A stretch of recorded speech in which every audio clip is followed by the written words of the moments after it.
Do you ever struggle to make your photos look like the scene you see today? We're talking about pre-visualisation, a simple way to connect your mind to your camera.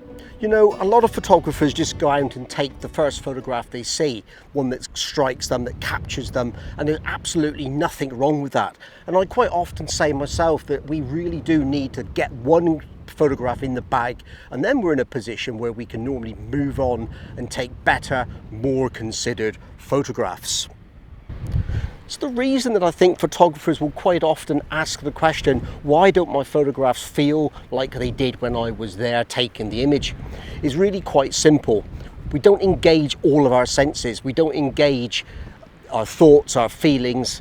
We just engage what we see. And there's absolutely nothing wrong with just reacting visually to what's in front of us. But we have to take it a little bit further if we want to get those truly stunning images. So what I guess I'm really saying is, by thinking about what it is that you're engaging with, what it is that's attracting you to taking the photographs in the landscape. I've seen a photograph that I want to take. It looks like a wonderful scene. As you can see, it's really quite windy. One of the things I would like to have done here was capture that feeling of the wind. I'm not going to be able to do that, but there are some wonderful waves coming in, some patterns, and we'll see what we can do with that as well in a moment. So this is kind of what I'd say, it's kind of an in the bag type of photograph. Actually, I was going to do it as a vertical format, it ended up as a horizontal. I've left a little bit extra space around it so I can crop if I need to. But it's not a stunning image, it's a sort of image that you take and get sorted initially. Next photograph, we're going to talk a bit more about pre-visualisation and how I get under the skin of the photograph and help capture how it felt when I was there.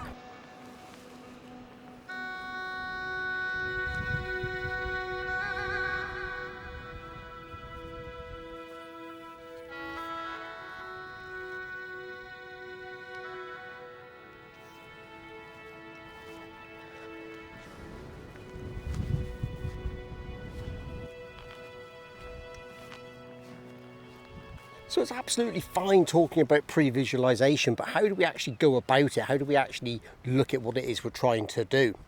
And I think the first part of that for me comes not from sitting at a desk or a computer. Well, it does actually. I tell a lie. I do obviously look at where I'm going and the locations to begin with. And it's hard to leave home without a preconceived idea. But it's better in my mind to pre-visualise out in the field, to look at the landscape and try and figure out what it is that's important to you and the message and what you want to get across to your viewer and how you want that finished image to look. With the photograph which I'm going to take now, it's a prime example of that, because one of the things I really dislike about coastal photography is the number of times you end up with a small strip of land on one side and a large amount of sea on the other. I've got an interesting situation here now where actually I can look directly back at the coast and I should be able to pick out a very simple sort of image. The problem I've got tonight is the sun's being snuffed out. There's a cloud bank rolling in, so we're losing some of that glow and some of that colour that I was hoping to get. But I think we can still make an image out of this. So I'm going to try and explain to you what I was just talking about by photographing this seascape behind me. You know, just over my shoulder we can see this sort of strip of land behind me, and that's what the photograph is going to be about. It's going to be about that thin strip of land going through the middle of the image. We're going to have in there the sea breaking along the edges of those rocks, and it's unfortunate, but the sun's going down and it's snuffing out the light that I had, and unfortunately it's going to reduce the impact of this photograph or how I originally perceived it. But we've got to do what we've got here. So sometimes our perception out in the field has got to adapt to what's happening with the lighting. Walking down over the hill up here, I could see how it was illuminated, how we had that light on it. But things change, they do change very quickly. And unfortunately, that's not something I'm going to get to do today. Anyway, I'm going to have a look, see what I can do. There is still an opportunity here. The sun might peek out for a little bit longer, and if it does, I'll be ready to capture it. Right, let's get this image sorted.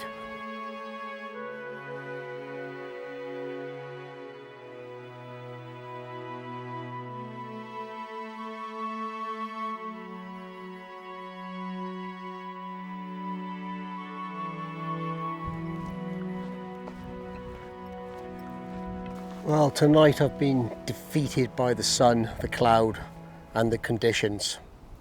But there again, it's not a total defeat, is it? Because the images that I've taken have certainly captured what it really was like to be here tonight, and I have managed to sort of retain those images as well. And rather than give up and walk away, I've come back with something relatively interesting. This last image which I've set up to take, the light really has let me down. I did get really excited, and I was rushing along the banks at the top, and I couldn't do it to stop to show you, because right in front of me there's some, I don't know what these grasses are called or seed heads, but there's some seed heads with the sea in the background, and it was perfectly lined up with a ray of sun just breaking through the last of that cloud before it really sinks below the cloud bank, and that gave a really nice sort of strong colourful background to silhouette these grasses against. I didn't get that, but I have taken a photograph anyway as the sun's gone down. But it's that type of pre-visualisation and reaction to the landscape that I really wanted to talk about tonight. That is what landscape photography is. It's a series of highs and a series of lows, and tonight it's a little bit of a low. But I'm going to edit the image anyway, and I'm going to make the most of it that I can, and I'll put it up on the screen. And it is, as I'm stood here now, in many ways, I am engaging with the landscape. I am still looking at this grass in the background. It does bring together, and it does sum up this moment perfectly. The cool breeze coming through behind me, the sun slowly setting, the changing colour of the light, and the way that it's dipped down, and I'm left with this very calm, peaceful, intimate, but slightly dreary image. Have a look at it and see what you think.